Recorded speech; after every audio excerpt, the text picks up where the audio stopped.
ಎಲ್ರಿಗೂ ನಮಸ್ಕಾರ. ಪುಸ್ತಕ ಪ್ರೇಮಿಗಳೇ, ಪುಸ್ತಕ ನನ್ನ ಲೋಕ ಚಾನೆಲ್ಗೆ ಹಾರ್ದಿಕ ಸ್ವಾಗತ. ಕನ್ನಡ ಸಾಹಿತ್ಯದ ಅಪರೂಪ ಮುತ್ತುಗಳಲ್ಲಿ ಒಂದು ಕಾದಂಬರಿ ಮೂಕಜ್ಜಿಯ ಕನಸುಗಳು. ಈ ಅದ್ಭುತ ಕೃತಿಯನ್ನು ರಚಿಸಿದವರು ಕನ್ನಡದ ಮಹಾನ್ ಸಾಹಿತಿ ಶಿವರಾಮ ಕಾರಂತರು. ಈ ಕಾದಂಬರಿಯಿಂದಾಗಿ ಶಿವರಾಮ ಕಾರಂತರಿಗೆ ಜ್ಞಾನಪೀಠ ಪ್ರಶಸ್ತಿ ಲಭಿಸಿದೆ. 1968ರಲ್ಲಿ ಪ್ರಥಮ ಮುದ್ರಣವಾದದ್ದು. ಲೇಖಕರು ತಿಳಿಸಿರುವ ಹಾಗೆ ಈ ಕಾದಂಬರಿಗೆ ಕಥಾನಾಯಕನಿಲ್ಲ, ನಾಯಕಿ ಇಲ್ಲ. ಮೂಕಜ್ಜಿಯು ಇಲ್ಲಿ ಕಥಾನಾಯಕಿಯಲ್ಲ.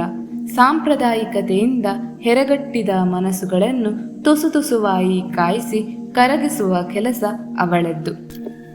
ಇಲ್ಲಿ ನಮಗೆ ಮುಖ್ಯ ಪಾತ್ರದಲ್ಲಿ ಕಾಣಿಸುವುದು ಮೂಕಜ್ಜಿ ಹಾಗೂ ಸುಬ್ಬರಾಯ. ಮೂಕಜ್ಜಿಯ ಪೂರ್ಣ ಹೆಸರು ಮೂಕಾಂಬಿಕೆ. ಇವರಿಗೆ ಬಾಲ್ಯ ವಿವಾಹವಾಗಿ ಸ್ವಲ್ಪ ದಿನಗಳ ನಂತರ ಇವರ ಗಂಡ ತೀರಿ ಹೋಗುತ್ತಾರೆ. ಆದ್ದರಿಂದ ಮೂಕಾಂಬಿಕೆ ಸಣ್ಣ ವಯಸ್ಸಿನಲ್ಲಿ ವಿಧವೆಯಾಗುತ್ತಾರೆ. ಗಂಡ ಸತ್ತ ನಂತರ ತವರು ಮನೆಗೆ ಹೋಗುವ ಸಂಪ್ರದಾಯ.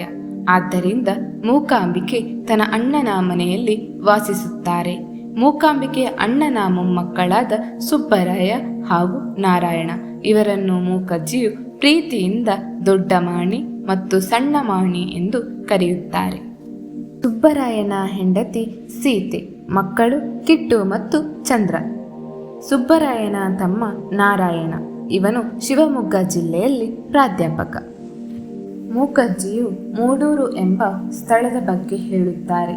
ಮೂಡೂರಿಗೆ ಮುಂಚೆ ಮೂರೂರು ಅಂತ ಕರೆಯುತ್ತಿದ್ದರು.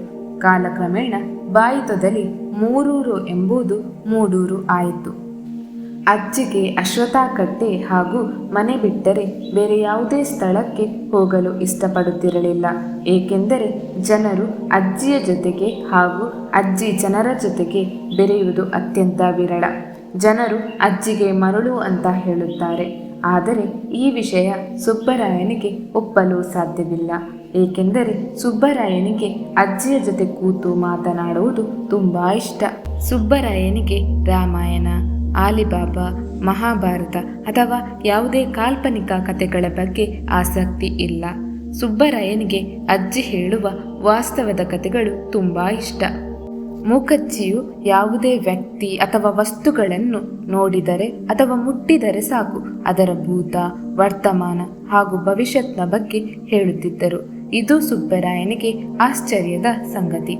ಇದೇ ವಿಷಯಕ್ಕೆ ಜನರು ಮೂಕಜ್ಜಿಯನ್ನು ಅರಳು ಮರಳು ಅಂತ ಕರೆಯುತ್ತಾರೆ. ಇದು ಸುಬ್ಬರಾಯನಿಗೆ ಇಷ್ಟವಾಗುತ್ತಿರಲಿಲ್ಲ. ಮೂಕಜ್ಜಿಯು ತಾರ್ಕಿಕವಾಗಿ ಮಾತನಾಡುತ್ತಾರೆ. ಗಂಡು ಹೆಣ್ಣಿನ ಬಗ್ಗೆ, ದೇವರ ಹುಟ್ಟು, ಮನುಷ್ಯನ ಹುಟ್ಟು, ದೇವತೆಗಳ ಬಗ್ಗೆ, ಮಹಾಭಾರತದ ಕುರುಕ್ಷೇತ್ರದ ಬಗ್ಗೆ, ಹೀಗೆ ಅನೇಕ ಆಚಾರ ವಿಚಾರದ ಬಗ್ಗೆ ಇದ್ದ ಅವರ ಯೋಚನೆ ವಿಭಿನ್ನ. ಇದು ಓದುಗರಿಗೆ ಸ್ವಲ್ಪ ಅರ್ಥ ಮಾಡಲು ಕಷ್ಟ. ಏಕೆಂದರೆ ನಾವು ಆಚರಿಸುವ ಕೆಲವು ವಿಚಾರಗಳ ಬಗ್ಗೆ ಇರುತ್ತದೆ. ನಮ್ಮ ಹಿರಿಯರು ಹೇಳುವುದನ್ನು ಪಾಲಿಸಿರುವ ನಮಗೆ ಇನ್ನೊಂದು ರೀತಿಯಾಗಿ ನಾವು ಯೋಚಿಸಿರಲ್ಲ. ಆದರೆ ಮೂಕಜ್ಜಿಯ ಕನಸುಗಳು ಎಂಬ ಕಾದಂಬರಿ ನಮ್ಮ ನಂಬಿಕೆಯ ದಿಕ್ಕನ್ನು ಬದಲಾಯಿಸಲು ಹಾಗೂ ಪ್ರಶ್ನಿಸುವ ಹಾಗೆ ಇರುತ್ತದೆ. ಮುಂಚಿನ ಕಾಲದಲ್ಲಿ ಹೆಣ್ಣು ಮಗು, ಅದು ವಿಧವೆ ಪ್ರಶ್ನೆ ಕೇಳುವಾಗ ಈ ಸಮಾಜ ಸುಮ್ಮನೆ ಬಿಡುತ್ತದೆಯೇ, ಅವಳಿಗೆ ಹುಚ್ಚಿ ಅನ್ನುವ ಪಟ್ಟ ಕಟ್ಟುತ್ತಾರೆ.